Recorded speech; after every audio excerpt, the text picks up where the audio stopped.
podium. Is that okay? Yeah, absolutely. That's perfect. And well, with the mask, I think I will eliminate it myself. Okay. So that you do whatever you want, okay? But I think I'll take it off. Yeah. Okay. Yeah. Perfect. So, are you ready then? Absolutely.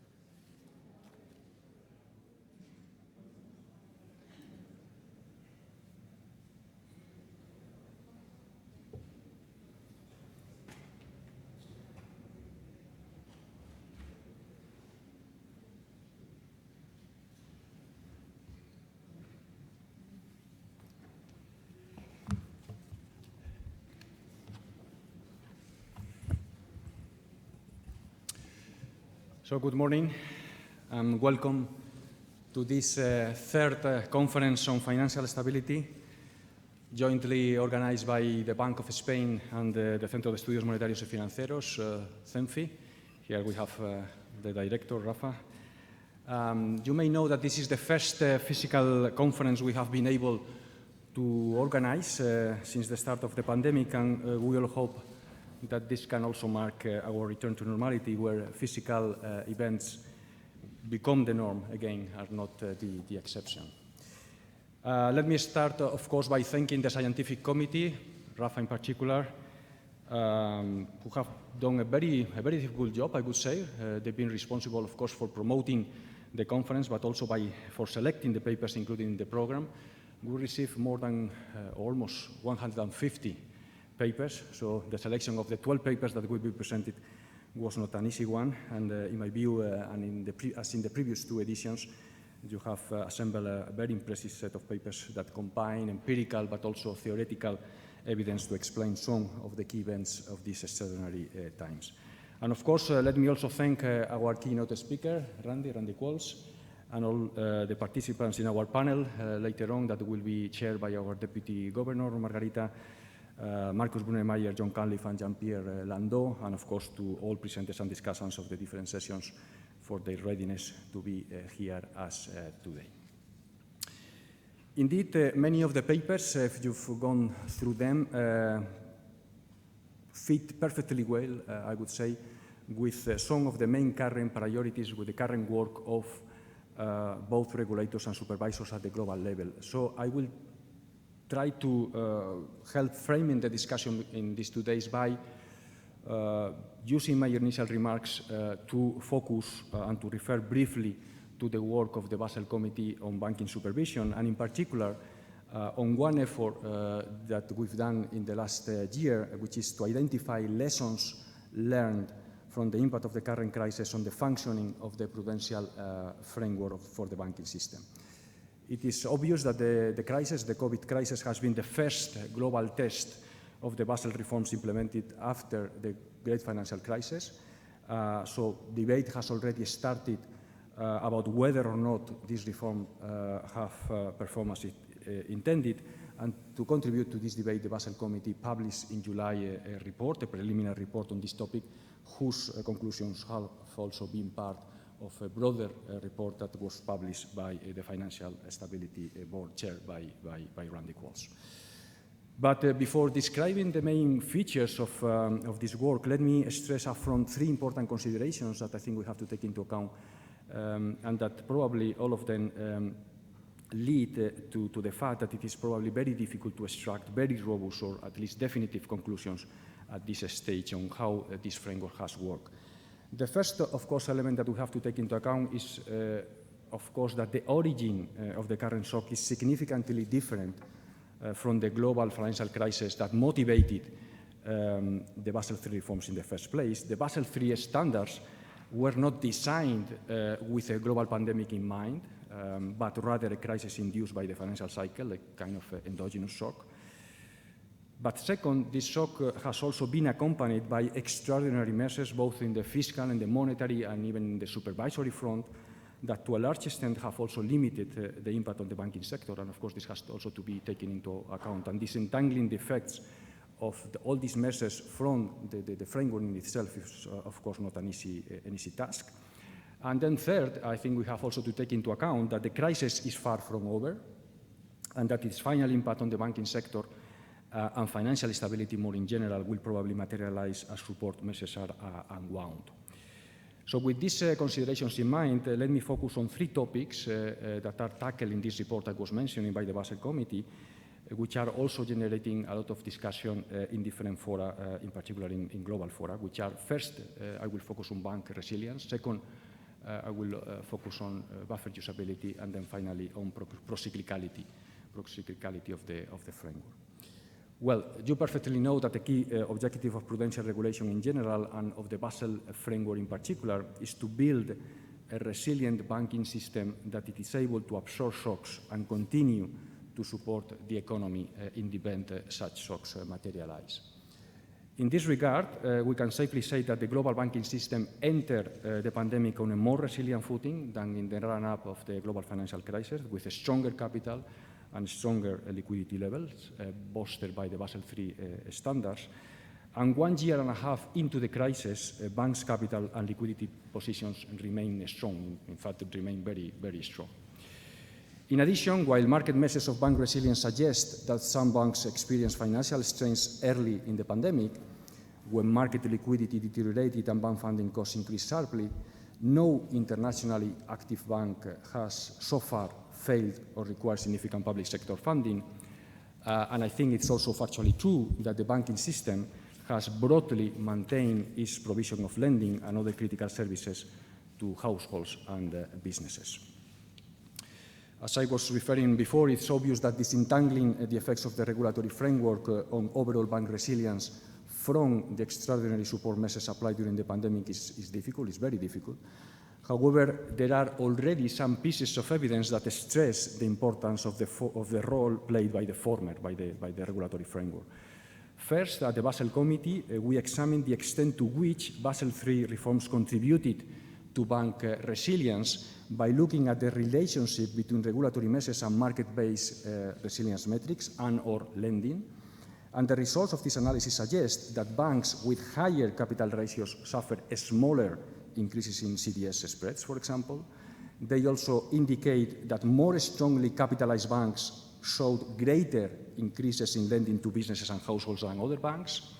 And even further, there is also some evidence pointing out that the uptake of public support measures, such as loan guarantee programs, was higher for well-capitalized banks.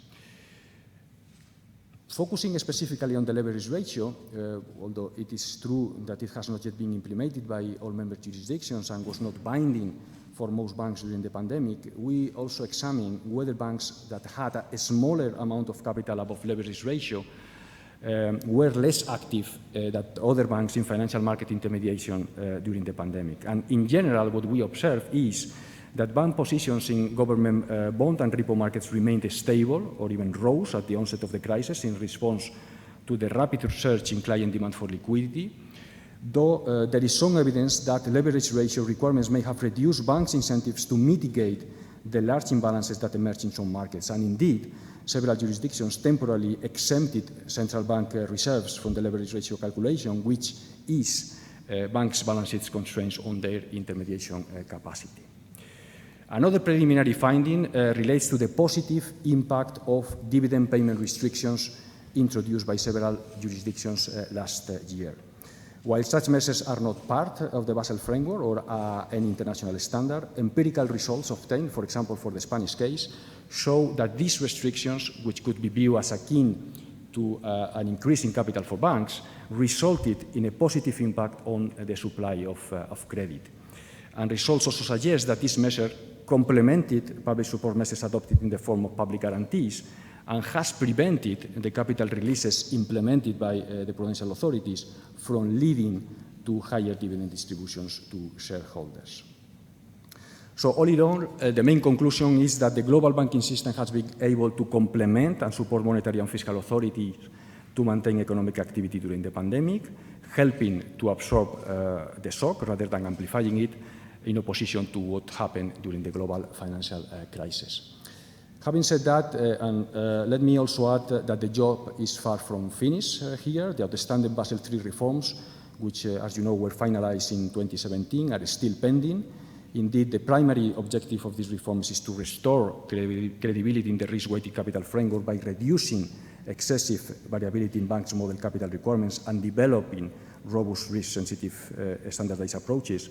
Given the exogenous nature of the COVID shock, these vulnerabilities were not tested during the pandemic, but it is clear that if left unaddressed, they will expose material shortcomings in the banking system in future financial crises. And therefore, as G20 leaders have repeatedly called, it's now the time for a timely and a consistent implementation of these reforms. On usability of capital and liquidity buffers, as you perfectly know, the Basel III framework added this important feature to regulatory standards in the form of capital and liquidity buffers, including the capital conservation buffer, the counter-cyclical buffer, and buffers for systematically important banks. And while each of these buffers seek to mitigate specific risks, they share similar design features and have two main objectives. On the one hand, to ensure that banks absorb losses in times of stress without breaching their minimum capital requirements, and second, to help maintain the flow of credit to the real economy in a downturn by lending to credit-worthy businesses and households. And following the outbreak of the COVID crisis, we have been closely monitoring the use of capital and liquidity buffers, and we have consistently repeated that the measured drawdown of these buffers is both anticipated and appropriate in a period of stress like the one that we are currently observing, and that until the crisis is over, supervisors will provide banks with sufficient time to restore these buffers, taking into account economic, market, and bank-specific conditions. Of course, the question is whether the capital buffer framework has functioned as expected during the pandemic. On the one hand, it is true that most banks maintain capital ratios well above the minimum requirements and buffers during the crisis, but this has been very much influenced, again, by the mitigating effect derived from the extensive fiscal and monetary support provided to borrowers, the supervisory decisions to reduce capital requirements, and the already mentioned restrictions on capital dividends. On the other hand, some evidence suggests that banks may have been hesitant to use the regulatory capital buffers had it been deemed necessary in practice. Regression results from a detailed study for the euro area, for example, indicate that banks with less capital headroom tended to lend less during the pandemic when compared to those with more leeway. This analysis also finds that there was a relatively larger decline in average risk weights at banks with less capital headrooms, perhaps in an attempt to defend capital ratios. And importantly, the analysis indicates that the buffer threshold appears to have been the constraint forcing banks to adjust their behavior, as lower capital ratios alone did not drive the result. And finally, also an important outcome of this research is that a bank's proximity to buffers also appears to have affected the cost of lending. While all banks in the euro area sample lower lending rates, the lower bank's capital headroom, the weaker the reduction on loans. However, it is also true that the reasons behind these results are unclear. Now, is this due to banks' uncertainty about their potential future losses? Is it due to the lack of a more forward guidance by supervisors on the expected restoration of any buffers drawn down? Is it related to banks' low profitability, wider market stigma, or is it the result of the overlapping dynamics of different requirements? There is clear more research needed to disentangle which of these potential reasons is the right one, because of course the optimal policy response would also differ. As to the issue of releasable buffers, namely buffers that can be formally deactivated by authorities, the preliminary analysis suggests that the release of such buffers had a positive effect on lending during the pandemic, and this refers to the release of the CCYB, but also to the release of other domestic or supervisory buffers. Again, disentangling the effect of these releases is not easy, but detailed analysis for the euro area show that banks adjust their internal targets cyclically, raising them when macro-financial conditions deteriorate and lowering them following a reduction in capital requirements. In fact, during the pandemic, banks with capital below their target tended to reduce their lending in order to reduce the risk-weighted assets and increase the capital ratios, and the regulatory releases may have prevented a cyclical rise in capital targets, which could have negatively affected credit supply.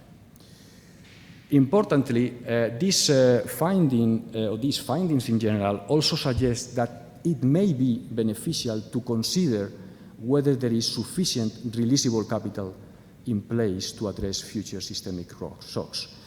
As I was mentioning before, the pandemic was an exogenous shock and related to the preceding credit cycle. In the future, if authorities have not experienced a previous cyclical increase in risk meriting the activation of the CCYB, for example, there may not be adequate releasable buffer capital if another exogenous shock were to occur. And one can also claim that the release of a positive CCYB in the event of an exogenous shock, as the one that we have experienced, may result in less capital being available for the future materialization of systemic risk related to ongoing cyclical vulnerabilities. This is why I think this discussion on whether there is sufficient releasable capital is very, very important, and I think we need to have this discussion in the following years. On liquidity buffers, here again the evidence to date is somewhat mixed. During the March 2020 market turmoil, when the financial market stress was most intense, banks in most jurisdictions experienced downward pressure on the liquidity buffers. Draws on credit lines by customers were the most common and material source of outflows, and deposit inflows were the most common mitigant to liquidity outflows. However, some banks also took management actions, such as, for example, borrowing from central banks to preserve LCR levels well above the 100% ratio. The extent to which banks took such actions depended on their business models, with banks that relied more on unsecured wholesale money markets particularly impacted. And in any case, the available evidence points to the fact that these management actions adopted by banks as a defensive strategy against liquidity stress do not appear to have contributed materially to the wider disruption in financial markets that prompted central banks to intervene in March 2020, and of course the subsequent public support measures significantly reduced liquidity pressures. So all in all, the main conclusion taken by the Basel Committee, the one that you can find in this report, is that while there might be some issues with the buffer framework in terms of its usability, at this stage it is too early to draw firm conclusions, and further empirical analysis is needed before considering whether any adjustments to the current framework are warranted. Moving to the procyclicality of the Basel framework, the issue at stake is again very well known. Credit loss provisioning tends to increase during economic downturns, resulting in a decline in bank capital levels. So in order to maintain required capital ratios, banks may have to reduce lending at the same time that lending is needed to stimulate economic activity. Thus, the possibility that capital requirement could result in procyclical lending activities a case for concern. Similarly, capital requirements regarding banks' market activity may also increase during periods of market volatility, leading banks to reduce their market activity and potentially undermine market liquidity. Let me highlight that for the purpose of our evaluation on this specific topic, we've been focusing on how and to what extent some capital requirements co-move with risk, which is of course quite different from considering procyclicality, which could assess if and to what extent capital requirements amplify the economic cycle. So therefore, we cannot draw any conclusions yet on causal effects. The analysis conducted to date has focused on two aspects. First, credit risk, including movements in loan loss provisions, and second, movements in market risk. On the first issue, we know that in the aftermath of the global financial crisis, accounting standard setting bodies introduced expected credit loss to replace incurred loss approaches. The move from this the previous backward-looking approach to forward-looking standards was intended precisely to strengthen financial stability by addressing the too little, too late problem of delayed loss recognition. And the pandemic has highlighted concerns regarding the potential cyclicality of the way ECL standards interact with capital requirements. And these concerns stem in part from the manner in which ECL approaches use forward-looking economic scenarios to assess loan losses. Generally, we know that it is very difficult to predict turning points in normal business cycles using macro models, let alone the path that unanticipated and unprecedented events such as the pandemic could take. Thus, a sudden change in economic outlook could lead to a sharp rise in provisions for and deductions from capital, potentially leading to procyclical lending behavior. On the other hand, we also know that ECL approaches also offer a degree of flexibility, allowing banks to form judgments regarding what might be reasonable and supportable forecasts, and providing for the use of management overlays based on expert judgment regarding loss model outputs. And this flexibility, if exercised appropriately, can help mitigate potential sudden changes in provisioning. Again, in order to evaluate what has happened during the crisis, one should take into account that early on in the pandemic, regulatory authorities acted preemptively to moderate the potential capital impact of ECL provisioning, and specifically authorities communicated with banks but also with auditors to ensure they took extensive public sector support measures into account when forming their views regarding the likely economic trajectory and implications for significant increases in credit risk. And regulatory authorities also extended the transition period for the introduction of regulatory capital deductions of provisions. So with all these caveats in mind, the results of the analysis performed by the Basel Committee suggest that the introduction of ECL accounting helped banks recognize loan losses earlier on than the IL approach. Although, of course, this comparison is very difficult because you have to calculate the counterfactual of what would have happened with the IL approach. They also show that the extensive government support measures for borrowers significantly dampened the impact of the economic contraction on banks' capital, in line with the guidance provided by authorities. And additionally, measures taken to delay the recognition of credit provisions in the measurement of regulatory capital also deferred the impact. As such, and again, as in previous topics, it's probably too early to draw clear lessons regarding cyclicality of capital requirements arising from provisioning. Regarding the market risk framework, our analysis indicates that the heightened financial market volatility caused by the COVID-19 outbreak in the first quarter of 2020 led to significant rises in market risk capital requirements for those banks using internal model approaches. This increase in capital requirements, largely reflecting the risk sensitivity of the current Basel 2.5 market risk framework, resulted from three main reasons. First, an increase in the value at risk measures. Second, a larger number of observed back testing exceptions that in turn led to higher capital multipliers to be applied to those VAR measures.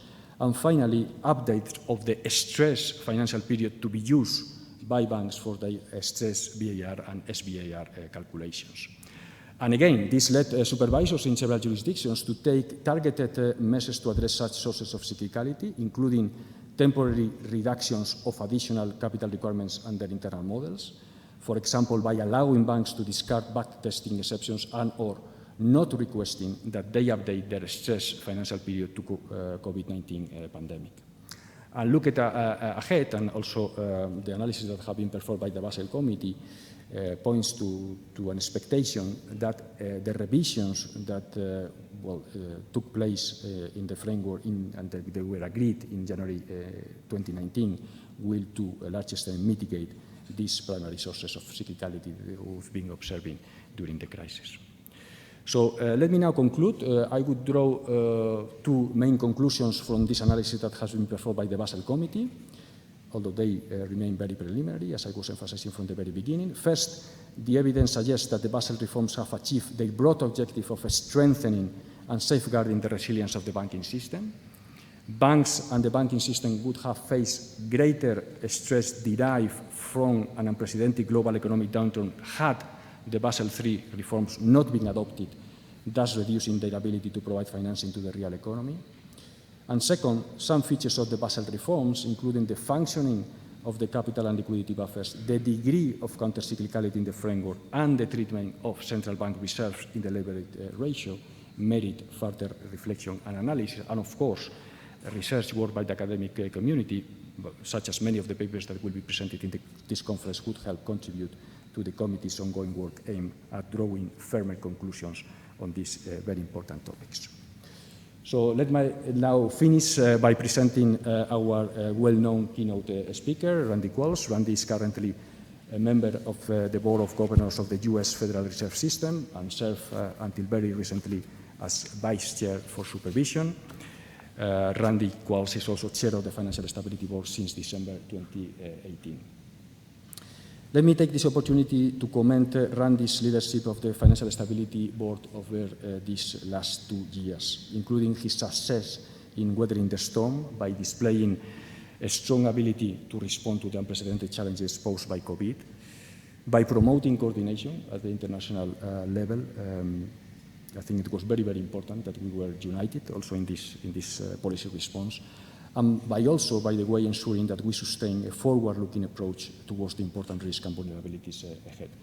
So it's a real privilege, Randy, to have you here. Many thanks again for accepting our invitation, and now the floor is all yours. Thank you.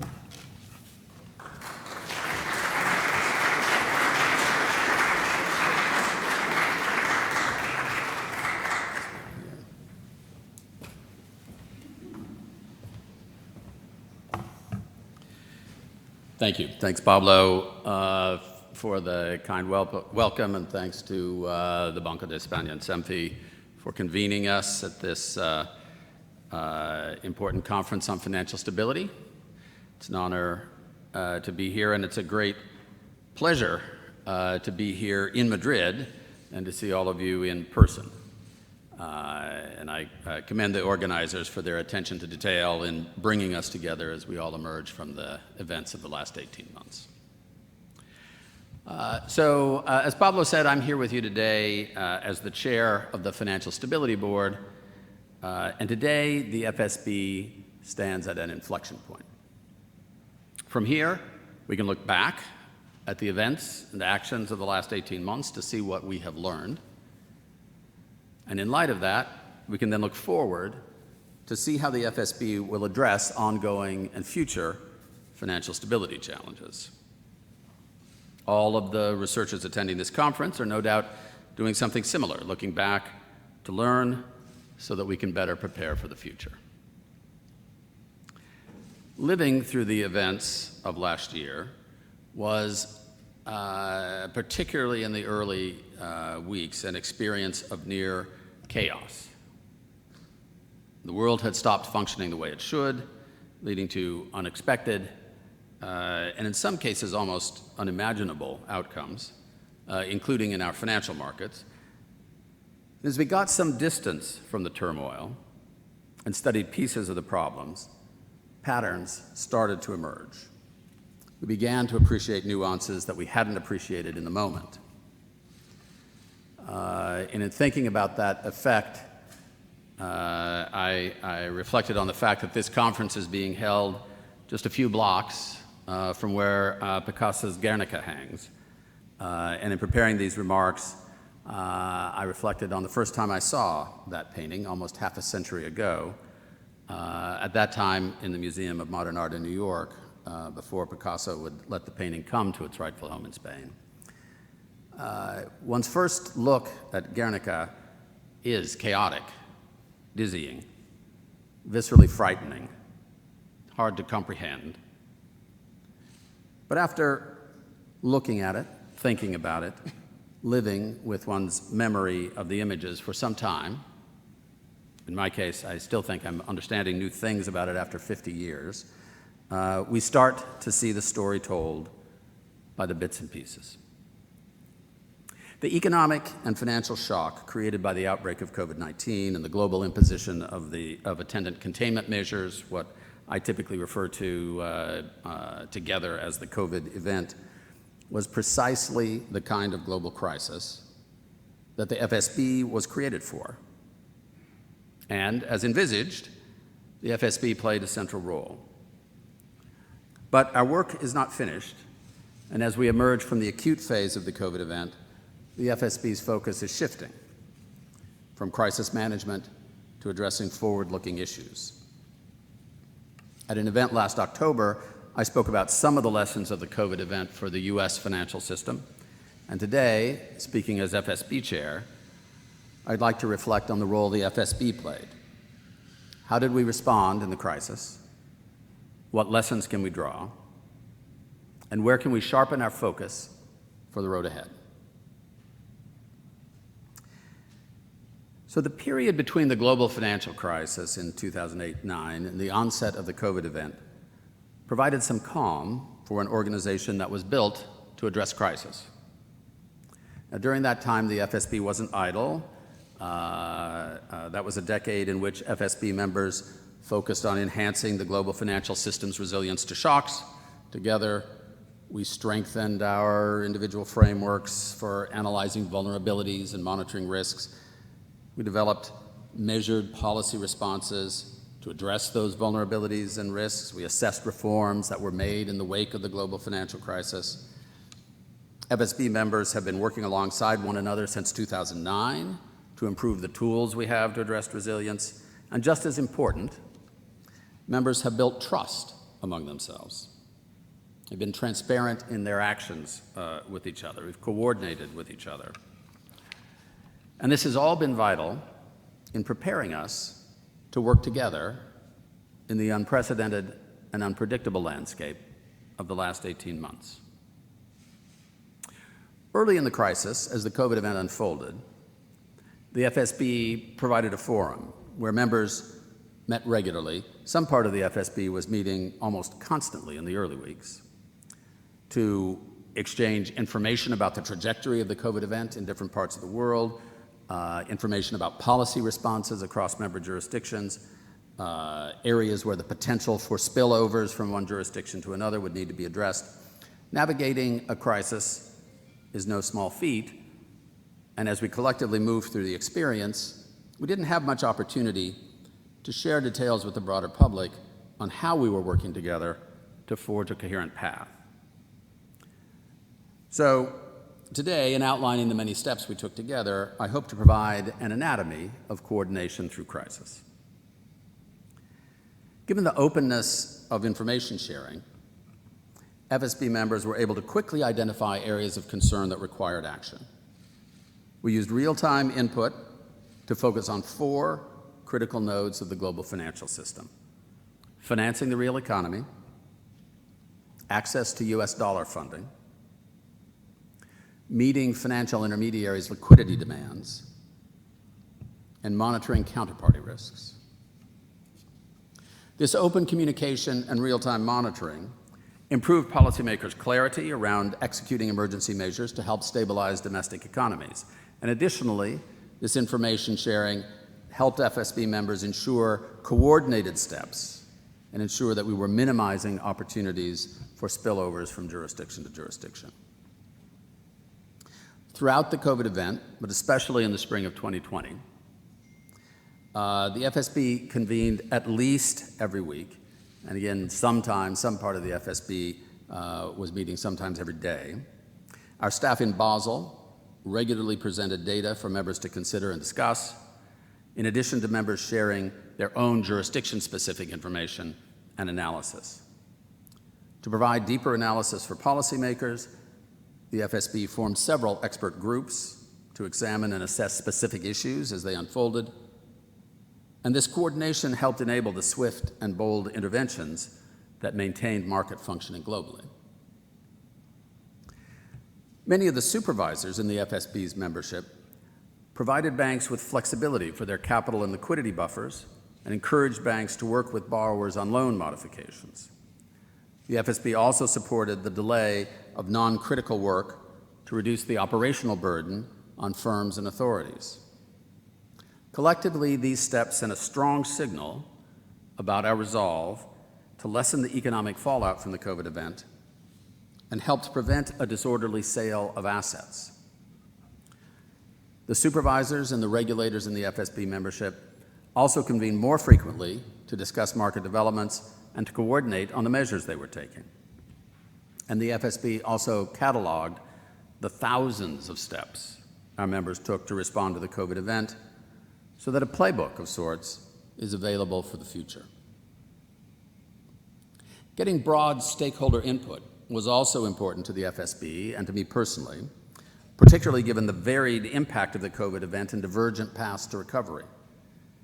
So the FSB consulted directly with private sector stakeholders, gathering input from academics, financial sector participants, trade associations, and this input was and remains critical as we consider our path forward, including how to unwind our policy measures.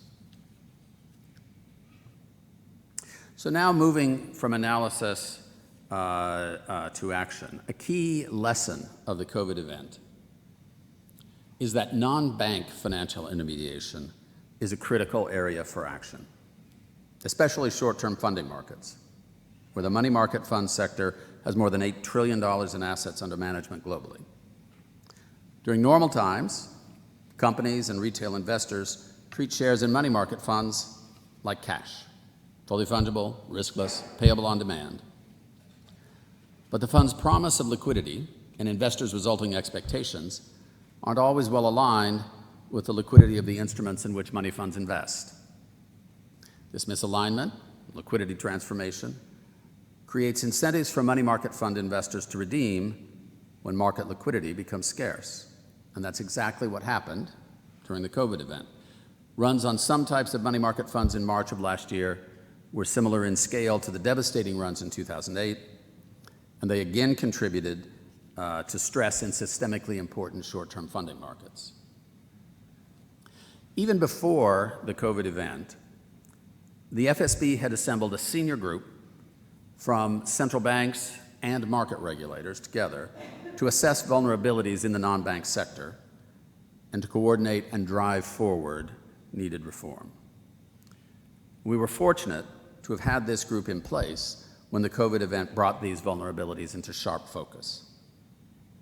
The FSB swiftly undertook a review of financial markets in March of 2020, which remains the most financially volatile and uncertain period of the COVID event, and the FSB's November 2020 report to the G20, called the Holistic Review of the March Market Turmoil, set the stage for an ambitious work program going forward aimed at enhancing resilience in non-bank financial intermediation. One of the first fruits of that program was published a week ago. Our report, Policy Proposals to Enhance Money Market Fund Resilience, sets out a framework for assessing vulnerabilities in money market funds and a policy toolkit. Using the analysis of vulnerabilities contained in this report, each member will take a close look at the specific money fund vulnerabilities in its jurisdiction and will use the toolkit to address those vulnerabilities. To monitor progress, the FSB, working with the International Organization of Securities Commissioners, will review members' progress in this project in 2 years. In 5 years, the FSB will then do a more thorough assessment across our membership of the effectiveness of the measures in addressing risk to financial stability. The aim of this work is to enhance money market fund resilience and to minimize the need for future extraordinary central bank interventions to support the sector. The lessons learned from the COVID event weren't confined to the non-bank sector. In fact, the FSB is publishing a series of reports covering a broad range of topics related to the COVID event, including our interim findings on the broader lessons learned. The findings of that report, which will be finalized later this month, will drive our future work agenda. But let me share a few of my own views on some of the additional key lessons learned.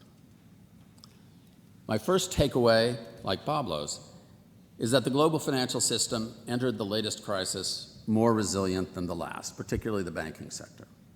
Although extraordinary support measures were still necessary to mitigate the impact of the COVID event, the implementation of the G20 endorsed reforms from the last crisis helped contribute to our shared resilience. Basel III, which has led to a near doubling of capital ratios since 2011, positioned banks to better absorb the macroeconomic shock. In addition, derivatives markets are safer, with better transparency, central clearing, and margin requirements. My second observation from the COVID event is the importance of policy flexibility for each of our jurisdictions. Baseline consistency across standards is necessary, but one size rarely fits all. Our varied policy needs and tools therefore make coordination even more important in achieving common goals and results. The global financial regulatory framework, done right, is like a tightly woven piece of fabric. It can get pulled in different directions at the same time, and it won't shred or unravel. And in times of crisis, the warp and woof of policy tools across the globe need to be woven tightly enough for the fabric of our financial system to withstand the stress, but flexibly enough that it will not tear. Uncoordinated regulation can create flaws, gaps, fragmentation, and arbitrage opportunities. Those are the types of defects the FSB strives to prevent. But excessively granular harmonization can create regulation that doesn't jibe with the circumstances in a particular jurisdiction. We try to ensure that our members are weaving a strong fabric in concert. A third observation is that there are instances where policy may fail to have the desired effect.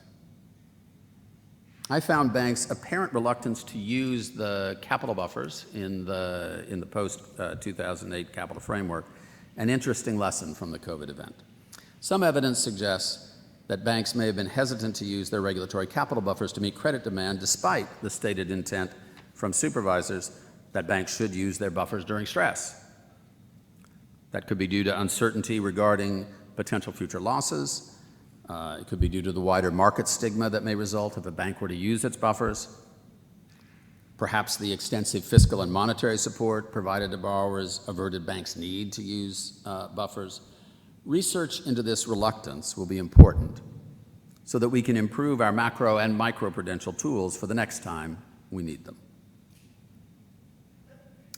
As normal slowly returns, the FSB is setting upon the daunting task of refreshing its work plan. The FSB's comparative advantage lies in convening policymakers and experts to tackle cross-border and cross-sectoral threats to financial stability. Non-bank financial intermediation remains at the top of the FSB's priority list because of the urgency to address the vulnerabilities that were thrown into relief during the COVID event. Our policy proposals for enhancing money market fund resilience give jurisdictions a good start on assessing and addressing those vulnerabilities in their jurisdiction. Other areas, such as short-term funding markets, other open-ended funds, margin requirements, will also require further assessment, and the FSB is actively engaged in work in each of those areas. But even as we address the most acute vulnerabilities, the highly interconnected and innovative nature of our global financial system requires constant vigilance to ensure stability. The FSB must learn more about those risks to financial stability that are less well understood. One of those areas is climate-related financial risk. Although there's a vast amount of international work going on in this area, there remains much to learn about the climate-related complexities outside the financial system as well as within it. In light of the increasing amount of international work related to climate, the FSB has developed for the G20 a roadmap to help guide global efforts to understand and address the financial risks from climate change. Progress on the FSB's climate roadmap will depend on the collective efforts of the FSB, its membership of national authorities, and international organizations. But the roadmap sets out in one place the way forward on disclosures, on data, on vulnerabilities analysis, and on regulatory and supervisory approaches. The FSB is also closely watching crypto assets and stablecoins. In the last 18 months, crypto assets market capitalization has grown from less than $200 billion to as much as $2.4 trillion. Stablecoins have increased from less than $10 billion in market cap to more than $130 billion. Almost exactly 1 year ago, in October of 2020, the FSB released high-level recommendations for the regulation, supervision, and oversight of global stablecoin arrangements. But technology and innovation are continuing to advance rapidly. We need to be mindful of whether our regulatory and supervisory approaches appropriately address risks while preserving the benefits that innovation can bring. And as these continue to develop, we continue to explore difficult questions. Are these digital assets currencies or securities? Are they deposits? They don't fit neatly into our regulatory buckets, and they operate in the digital ether where they can easily cross national borders. The FSB issued a new report last week to highlight our own findings as we monitor progress and seek to coordinate the regulation of global stablecoins. Digital assets may not currently be threats to global financial stability. But as we've learned from some forms of non-bank financial intermediation, those products, services, and institutions that fall between the regulatory cracks one day can become systemic problems the next. The goal of our work is to guard against new risks that emerge from innovation without stifling this same innovation. Indeed, the global financial system's reliance on information technology remains a known risk, but one that's been well managed during the crisis. Technology has allowed us to coordinate and communicate more effectively throughout the COVID event. Virtual calls have quickly replaced in-person meetings. It may seem like second nature now, but we only dreamed of having this ability 20 years ago. And while these advances bring us great benefits, financial authorities must remain highly vigilant to the ever-present risk of cyber attacks on our financial system. As we remain vigilant to these known risks and vulnerabilities, the FSB last month rolled out a new forward-looking surveillance framework for monitoring and assessing vulnerabilities generally. The surveillance framework reflects the learning of the past decade and prepares us to face the challenges of an ever-evolving financial landscape. When the FSB was founded in the wake of the global financial crisis, the science of financial stability was still nascent. Now, more than a decade later, we've furthered our understanding of how financial crises result from shocks that act on existing vulnerabilities.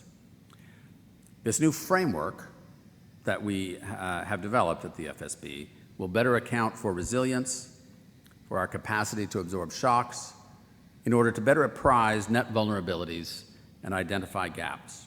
It will also systematically scan the financial landscape to better capture new and emerging vulnerabilities and emphasize those that may prompt cross-border spillovers. The indicators we're using will be dynamic.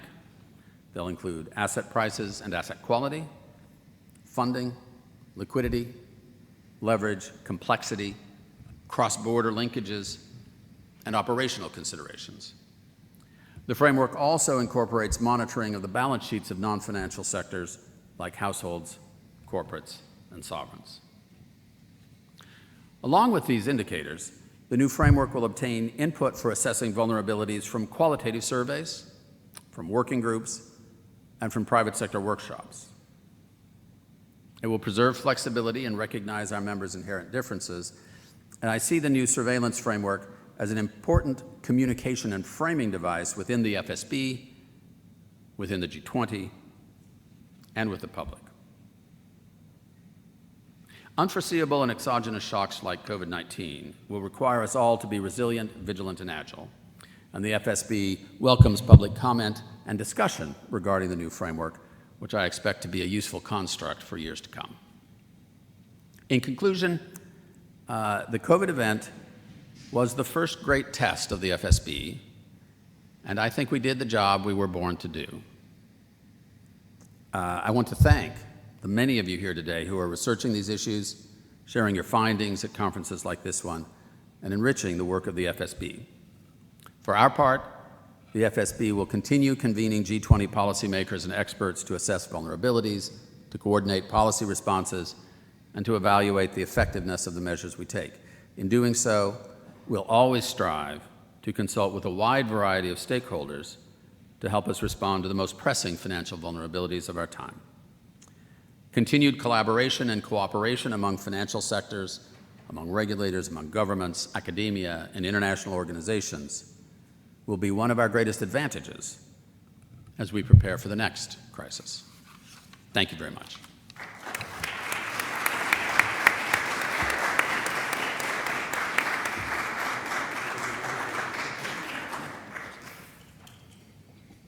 Okay, thank you. Thank you very much, Randy, for excellent speech. Randal Quarles was so kind to accept answering some questions from the public. We have around 10 minutes, if I'm right, till the lunch break. So who wants to start? Please. Please introduce your name and affiliation. wait 1 second, because I think we have a micro for those people who are watching us by streaming. I think it would be helpful to listen to the question. Yes. It's drew a parallel, not a connection between these two large lines of the last 2 years, COVID on the one hand and cryptocurrency, stablecoins, etc. on the other hand. It's very tempting to think that these two developments were not just parallel and coincidence, but had something to do with each other. Is there anything that makes you believe that during times of COVID, these markets have developed, these crypto markets have developed particularly strongly, or that there may be intrinsic links between a severe global crisis and the use of strange new assets? Is there anything we should think about? It obviously is the case that during the COVID period, the use of crypto assets generally, whether stable coins or other sorts of crypto assets, has increased really dramatically. I think that COVID did have an encouraging effect. We were living virtually. The opportunities for kind of traditional interactions in which financial transactions would have happened were fewer. So the scope, possibly the need for the use of new financial technologies increased. That was a driver. But I think that even without COVID, we would have been seeing a very significant increase in these technologies anyway. They had begun. Stablecoins in particular, have the possibility of addressing some significant flaws in our current payment system, particularly the cross-border payment system. And I think even absent the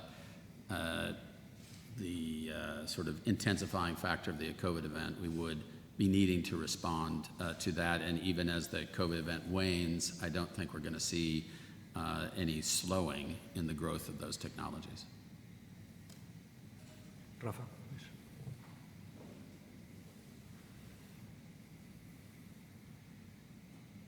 Thank you. Rafael Repulo from CEMFI.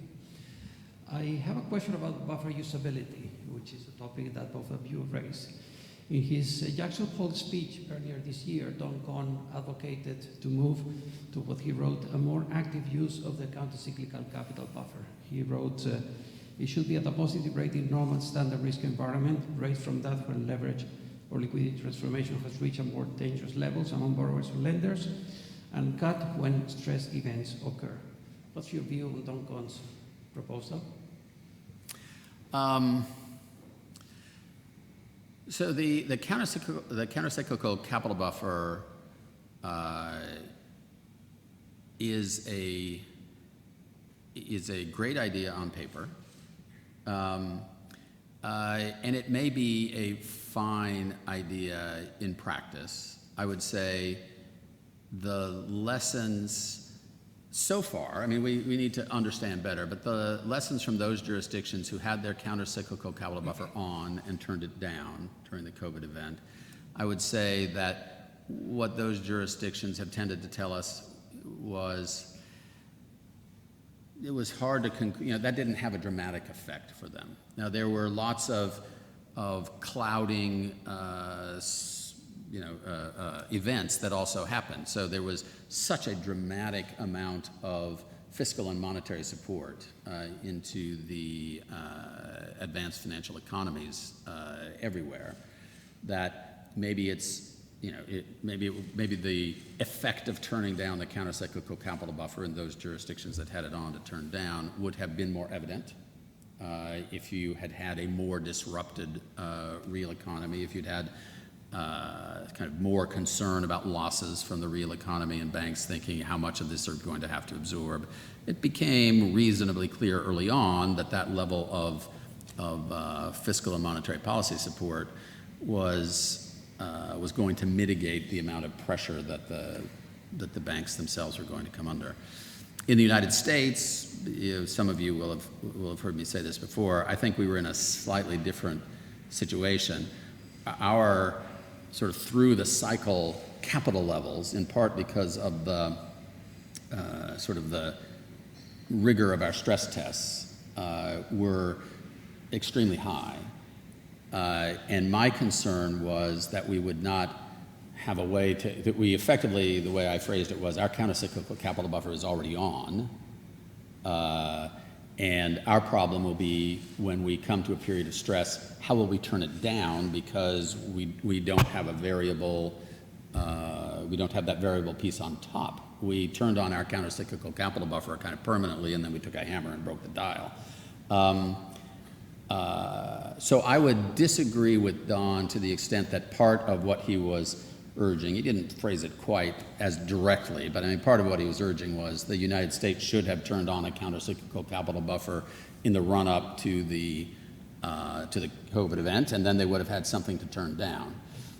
In fact, even without having the countercyclical capital buffer, in order to address some of the dislocations that we faced during the COVID event, we were having to turn down our enhanced supplemental leverage ratio.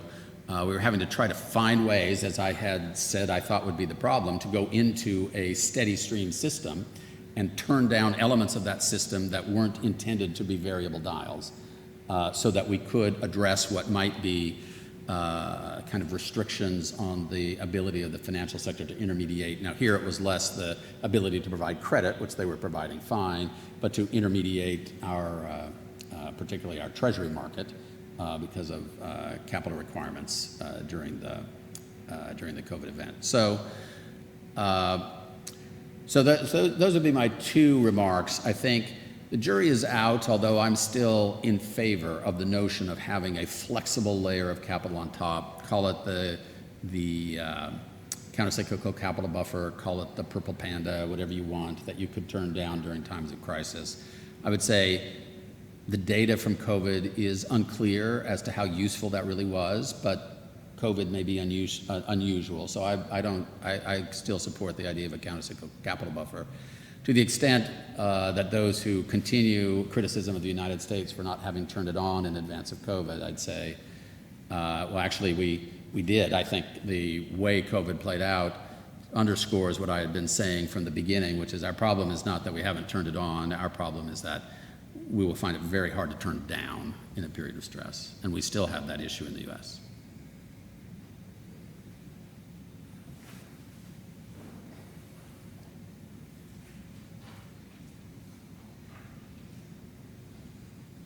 Thank you. This is Giovanna Nicodano from the University of Torino.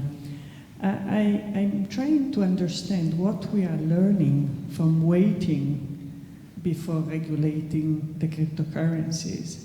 Because while we wait and they gain importance, then eventually we know for sure that they are a vehicle for criminal activities. And this means that the criminal activities will eventually take a bigger role in the economy, threatening perhaps not only financial stability, but institutional stability. Thank you. Well, so I share that concern very much. I think we should be moving with dispatch to establish a comprehensive regulatory framework for cryptocurrencies, including stablecoins. There are a number of issues. We're all familiar in this room with what those issues are, with those sorts of assets. You know, they range from consumer protection to law enforcement concerns with financing illicit activity, to central bank concerns with financial stability, to banking industry concerns with evolution of the payment system.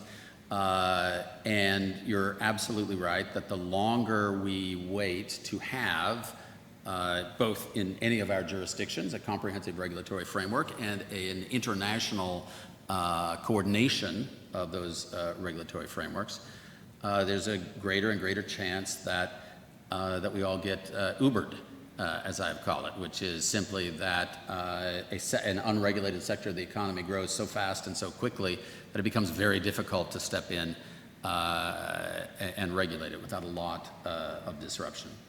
The one area where I might differ from some, either the official sector or in this room, is that I do think that all those questions are answerable. So take, for example, illicit activity. Some crypto assets are designed to facilitate anonymity, anonymous transactions. Those raise serious questions. But when you think about the structure of a distributed ledger and the concept of a distributed ledger, there's really no reason that if instead of using that technology to solve for anonymity, you use it to solve for transparency, that you couldn't have a more efficient and more transparent tracking of payments through a system than our current system. And indeed, there have been some stable coins designed that at least our financial crimes officials in the United States believe are superior to the existing financial system. Okay, if you solve for that issue, you can solve for that issue, and not just adequately, but in a superior fashion. And similarly, with respect to financial stability, I think that, you know, if you have a stable coin that has a fractional reserve, that is multi-currency, that is potentially invested in, that is engaged in liquidity transformation dependent on the types of assets in the reserve, all of that can contribute to significant financial stability risks, particularly if the use of that stablecoin grows dramatically depending on the type of platforms that it's used. But all of that's addressable. If you have a stablecoin that does not have a fractional reserve and that is invested in a single currency and that is focused on the shortest term assets and on which the holder of the token has a claim on the assets upon redemption of the token or sort of the need to liquidate that fund for whatever reason. All of that addresses those financial stability and consumer protection risks. And my view is that we should set out what risks we're concerned and what needs to be addressed them, and then we should let the private sector innovate. It is possible to answer those questions. And I think that the faster that we come up with a clear and comprehensive regulatory framework, the better we will have safe innovation. And we won't be relying on some firms that are innovating in an unsafe way to grow faster than those that are trying to innovate in a safe way, but that puts some constraints on their ability to grow. So I completely share with you that we have to pick up the pace with which we are describing and implementing the regulation of these currencies, but not with a view to inhibiting their growth, but with a view to supporting and accepting their growth. I think we can take two more questions. There was one there, and then Angel, and then we close. Oriana Pellizzon from Safe Frank. There was during the COVID crisis this dividend payment ban that has been implemented in different ways in Europe, in the US, in UK. What I want to know is, what is your view? Is it better to have a coordinated way to apply it in the same way? Can be a new instrument or not? I'm sorry, could you, the dividend payment ban, so the dividend fact that restrictions. Dividend restrictions. Got it. So that's a complicated question. I'll try to answer it in less than half an hour.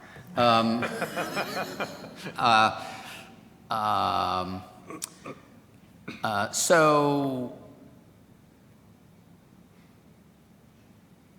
one of the things that I think, and part of what I was getting at in my somewhat obscure references in the speech to the warp and woof of flexible fabric and so forth, was really exactly this question. So you had two quite different sort of systems for banks paying out dividends, particularly in Europe versus in the United States. And Canada's system was closer to ours, and other parts of the world may have been closer to Europe's. And those led to what I think were policies that were rowing in the same direction, but that were different. So in Europe, as you all know, most banks pay their dividends out annually. They don't pay them out periodically. And they describe them as dividends.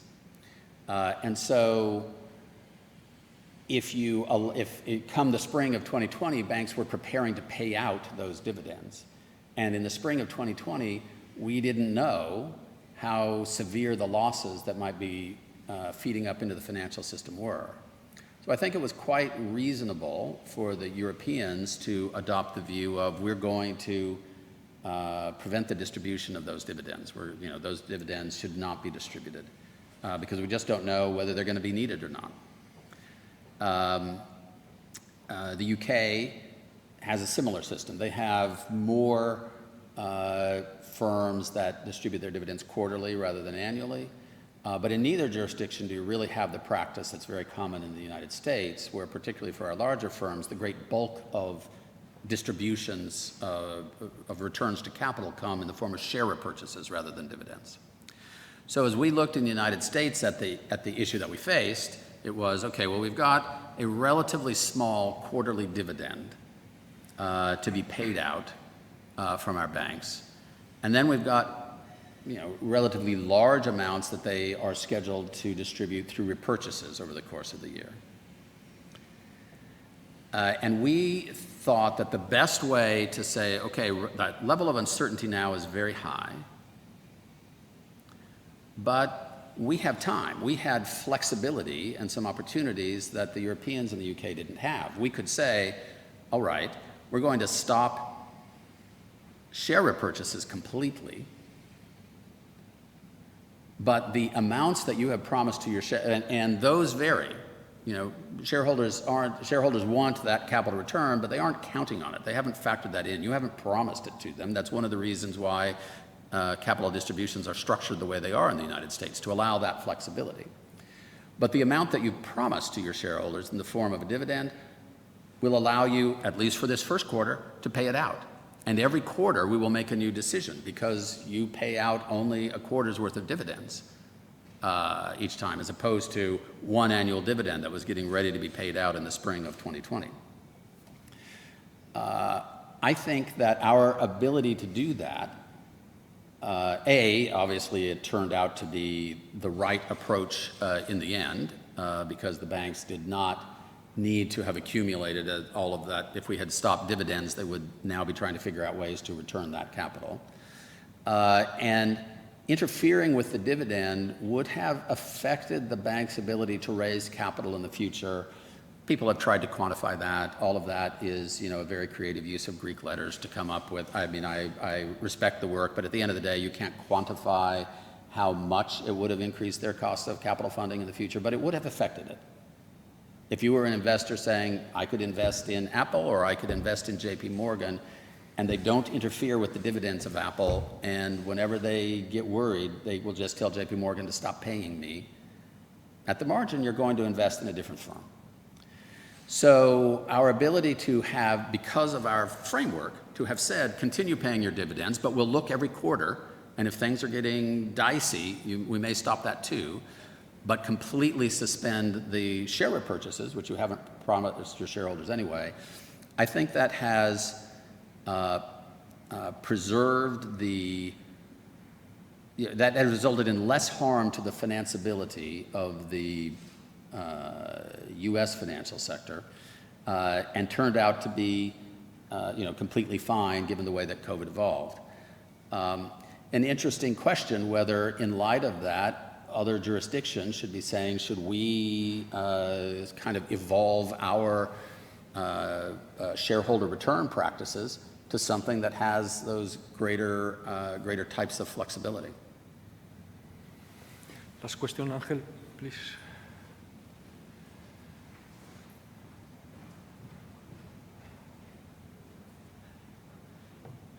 Ángel Estrada from the Banco de España. My question is related to the climate change risk. It's clear that the government has the more adequate tools and the legitimacy to fight the climate change. So my question is, should our strategy in case the measures adopted are not enough, or there is a generalized free riding by the countries?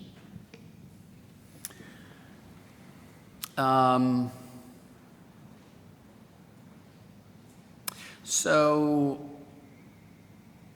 I guess I'll respond to that, maybe putting on my hat as a Federal Reserve governor, and here, and there I'm as of last Wednesday one of 6 governors.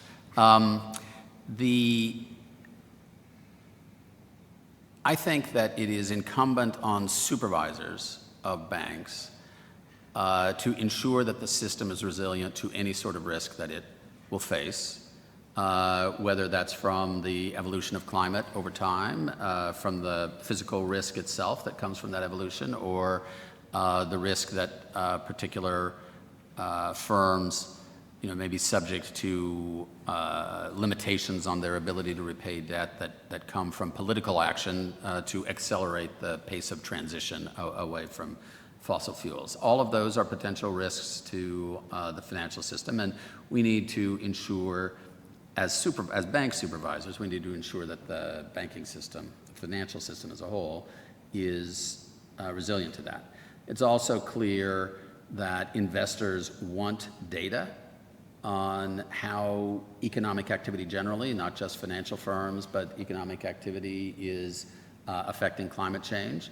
And as the official sector, we should ensure that that data is reliable and comparable so that those sorts of decisions can be made. I think that as banking supervisors, however, if we move from that to, in the absence of a clear legislative mandate, but if we move from ensuring that the system is resilient to ensuring that the system itself is accelerating the transition, as opposed to resilient to whatever political decisions may be made to affect a transition in light of climate change, then I get concerned, particularly for banking supervisors that are part of central banks, that in some jurisdictions in the world, in the United States, it remains the case, notwithstanding the change in a presidential administration, the nature, speed, particular measures that are taken with respect to climate change are politically very sensitive in the United States. And in the absence of clear legislative instruction, if central banks move in and say, okay, we're going to move we will supervise the financial system to ensure that it moves the economy faster in a direction that the political system has not yet decided it should move in, then I think we run the risk of threatening our independence and politicizing our institutions. Now there are jurisdictions, Europe obviously being one of them, where there's much less controversy over that approach. Maybe that's something that a central bank can more appropriately do. But I think there are many jurisdictions of the world, not just in the United States, where, so to those who are skeptical about the climate change action, my response to them is, it's happening, and it is my job to ensure that the financial system is resilient to what is happening. But it is your job to decide how fast it happens and what measures are taken in response to that. I will ensure that the financial system will handle whatever gets thrown at it, but I won't push the climate change issue in a particular direction. Okay, many thanks, Randy, again, for being here with us, for excellent speech, and also for navigating important but also difficult questions. And I guess that now we have to close for 1 hour lunch break, if I'm right. So we should be back at 1:15. Yeah? Okay, thank you very much. Super.